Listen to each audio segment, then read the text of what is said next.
সকালবেলা যদি পড়েন 3 বার আউযু বিল্লাহিস সামিউল আলিম মিনাশ শাইতানির রাজিম 3 বার পড়ে সূরা হাশরের শেষ 3 আয়াত যদি তেলাওয়াত করেন, তাহলে আপনার জন্য আল্লাহ তাআলা 70,000 ফেরেশতা নিয়োগ করবে। সারা দিন তারা আপনার জন্য মাগফিরাতের দোয়া করবে। আর ওই দিন ইন্তেকাল করলে আল্লাহ তাআলা শহীদ হিসেবে আপনাকে কিয়ামতের দিন দাঁড় করাবে।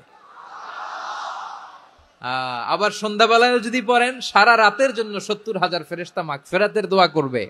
ওই রাতে মারা গেলে শাহাদাতের মৃত্যু নসিব হয়ে যাবে। আযকারুস সাবাহি ওয়াল মাসা, সকাল সন্ধ্যার যে জিকির, এই জিকিরের অন্তর্ভুক্ত করে নেবেন এই ওয়াজিফাটা। যে হাদিসটা বর্ণনা করলাম সুনানে তিরমিজির হাদিস, যদিও হাদিসটা সনদের দিক থেকে দাঈফ, কিন্তু মুহাদ্দিসিনে একরাম বলেছেন যেহেতু এটা ফাজাইলুল আমালের হাদিস, এটা পড়ার ক্ষেত্রে কোনো নিষেধাজ্ঞা নাই, এটা পড়া যাবে। সো সকাল সন্ধ্যা যদি সুযোগ হয় এই ওয়াজিফাটা যেন আমরা পড়ি।